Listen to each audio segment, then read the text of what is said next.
UP government के official ने बोला है कि जो भी नुकसान हुआ है वो राइटर्स से, जो राइट करने वाले हैं उनसे ही लिया जाएगा। आप किस तरीके से देखते हैं इस चीज़ को? देखिए, पहले भी इस संदर्भ में तमाम विषयों पर माननीय न्यायालय की भी टिप्पणियां हुई हैं और कई सरकारों ने भी जो सरकारी संपत्ति को नुकसान पहुंचाया है, वो उन्होंने उसके जो दोषी तत्व थे, जो दोषी पाए गए, उनसे उसकी वसूली करी है। ये कोई नई चीज नहीं है। उनमें भय होना चाहिए जो उपद्रवी हैं, जो दंगा कराना चाहते हैं, जो मुंह में कपड़ा लपेटकर हथियारों को खुलेआम लेकर निरीह लोगों के ऊपर प्रहार करते हैं, पुलिस की गाड़ियां चिन्हित कर करके उनको जलाते हैं, तमाम तरीके से जगह जगह पे पत्थर फेंक कर उत्तेजक नारे लगाते हैं। किसी भी जाति धर्म के बख्शे नहीं जाने चाहिए। और संभल की घटना तो पूर्व सुनियोजित घटना दिखाई पड़ती है। इसमें तो लगता है कि ऐसे तत्व पहले से तय करके आए थे कि किसी प्रकार से हमको जो है वो हिंसा करनी है। उत्तर प्रदेश में हिंसा करने वालों का कोई जगह बाकी नहीं है और हिंसा करने वालों की 3 पीढ़ियां याद रखती हैं कि हिंसा करोगे तो परिणाम क्या होगा, चाहे आप किसी जाति के हो, चाहे किसी धर्म के हो, चाहे संप्रदाय के हो। और मैं समझता हूं कि यह प्रवृत्ति विपक्ष की ठीक नहीं है कि दंगा करने वालों के समर्थन में खड़े हो और उनके प्रति वो अपनी भावना को व्यक्त करें। जो लोगों की मृत्यु हुई है, सभी को दुख है, ऐसी घटनाएं नहीं होनी चाहिए थी। लेकिन साथ में ये प्रश्न भी उठता है कि ऐसे कौन लोग हैं जो जबरदस्ती हिंसा फैलाना चाहते थे। मोदी सरकार की जो नीति है, योगी सरकार की, सबको बराबर से देखने की है। राशन मिलेगा तो सबको मिलेगा, मकान मिलेगा तो सबको मिलेगा, आयुष्मान का स्वास्थ्य कार्ड मिलेगा तो सबको मिलेगा। ये एक समानता का भाव है और उस समानता के भाव को कुछ लोग बर्दाश्त नहीं कर पा रहे। जो विभिन्न प्रदेशों के चुनावों में जो मिली हुई एक बहुत बड़ी हार है विपक्ष को, मैं समझता हूँ विपक्ष को पच नहीं रही है।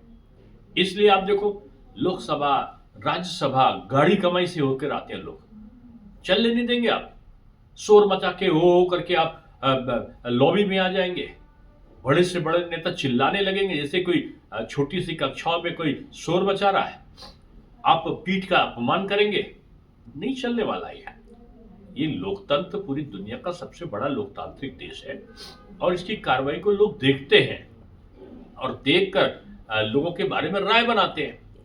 लोग क्या करेंगे कि इतने मुश्किल से तो जो है लोग चुनाव करते हैं परिश्रम करके, और चुनने के बाद जब जनप्रतिनिधि आते हैं तो वो दूसरे को ना तो बोलने देते हैं विपक्ष के लोग और ना ही कोई प्रस्ताव पारित होने देते हैं, वहां पे प्रस्तुत होने देते हैं। तो ये इस नियत से, ये नीति गलत है, नियत गलत है और नेतृत्व गलत है और मैं समझता हूँ कि विपक्ष को इससे सीख लेना चाहिए। सर, जो संभल का वायलेंस है, उस पर एसपी ने और कांग्रेस ने पुलिस पे भी ताना साधा है और यूपी गवर्नमेंट पे भी। उन्होंने बोला कि पुलिस जो है वो एक्ट कर रही है बीजेपी विंग की तरह, कम्युनलाइज्ड हो रही है। आप किस तरीके से देखते हैं? देखिए, अब ये सरकार को, जो पुलिस है, पुलिस को हथियार क्यों दिए जाते हैं? उनके हाथ में एक गुलाब का फूल दे दिया जाए। हथियार इसलिए दिए जाते हैं कि वो समाज के जो निरपराध निर्दोष लोग हैं उनकी रक्षा करें। उनको कानूनी अधिकार क्यों दिए जाते हैं? हाथ में लाठी का डंडा क्यों दिया जाता है? कि जो नियम को और विधि को ना माने उसको दंड दे। अब आप ये उम्मीद करते हैं कि एक तरफ से पत्थर चल रहा हो, गोली चल रहा हो और पुलिस का जो एसपी है, डीएम है, वो गुलाब का फूल लेकर उनको बांटते चले और 25 से ऊपर पुलिस के कर्मी घायल हो गए, उनको बुरी तरह लहूलुहान हो गए, गाड़ियां फूंक दी गई। उसके बाद भी आप अपेक्षा करते हो कि वो हाथ में डंडा क्यों लिए, लाठीचार्ज क्यों किए? नहीं, ऐसी चीजें नहीं है। किसी की भी सरकार रही हो, कानून व्यवस्था को बनाए रखने के लिए पुलिस को अधिकार होते हैं और अगर पुलिस ने बहुत सारे लोगों की सुरक्षा के लिए इस प्रकार का कृत्य किया है तो उसका मनोबल नहीं गिराना चाहिए। सर, ईवीएम को लेकर पार्लियामेंट में बहुत शोर मच रहा है और अब कांग्रेस बोल रही है कि ईवीएम नहीं, बैलेट पेपर ही होना चाहिए, यही कारण है कि उनकी हार होती है। मैं इसके बारे में केवल एक चीज कहूंगा कांग्रेस के इस नेतृत्व के बारे में एक रसोइया खाना बना रहा है और रोज उसका जो पराठा है जल जाता है, वो डोसा है जल जाता है, वो कहता तवा बदल दो।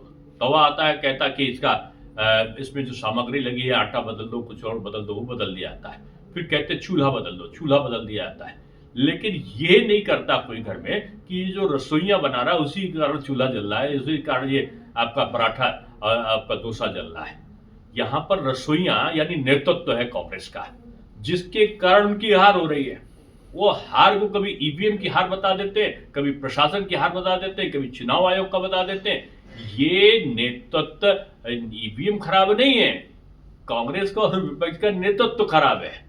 और उस खराब नेतृत्व को ये लोग उसकी बात ना करके ये ईवीएम की बात करते हैं। मानिए सुप्रीम कोर्ट की टिप्पणी के बाद इनको इस प्रकार की टिप्पणी से बचना चाहिए। ये कंटेम्प्ट ऑफ कोर्ट है कि सुप्रीम कोर्ट कह रहा है कि आप जीतोगे तो ईवीएम ठीक है, हारोगे तो आपका ईवीएम खराब है। हिमाचल जीतो तो ठीक है, आप तेलंगाना में जाओ, आप यहाँ पर जाओ, आप पंजाब जीतो, आप दिल्ली जीतो, आप कहीं और जीतो, तो आप अभी झारखंड जीते, वहां की क्यों नहीं ईवीएम खराब है?